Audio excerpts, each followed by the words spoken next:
All right, for this video, we're going to be doing enteral tube feedings or either bolus feeding. First, I will verify my physician's order. I'll identify my patient. I will check any allergies that they may have.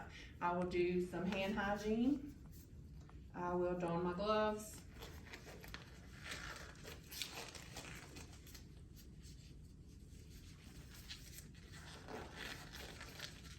I'm going to prepare my enteral nutritional feeding, whether I put it in the bag and hang it on my pump or whether I use a can to do bolus feeding.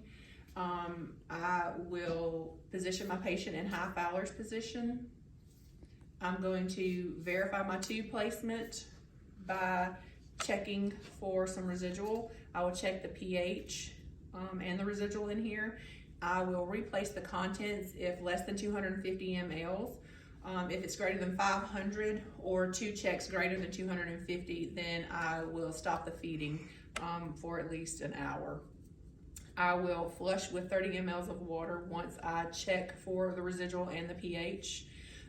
Once all of that is completed, I will either attach the NG tube to the feeding pump and turn on the feeding as ordered, or for bolus feeding, I would shake up my can and I would have my syringe in and I would open it up and I would bolus it with gravity into the stomach.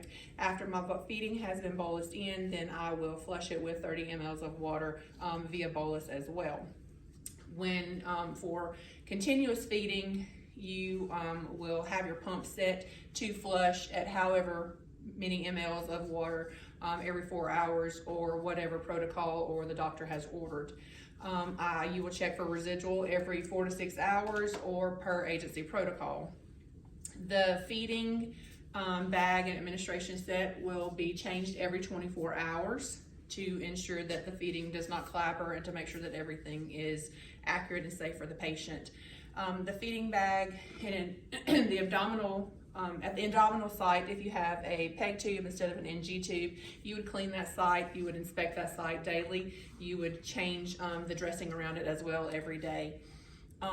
Once all of this has been done, I would remove my gloves, I would do hand hygiene, and I will document appropriately and make sure that I put how much residual that I pulled from the patient. I will make sure that I describe the appearance of the site, whether the NG tube or the abdominal PEG tube site.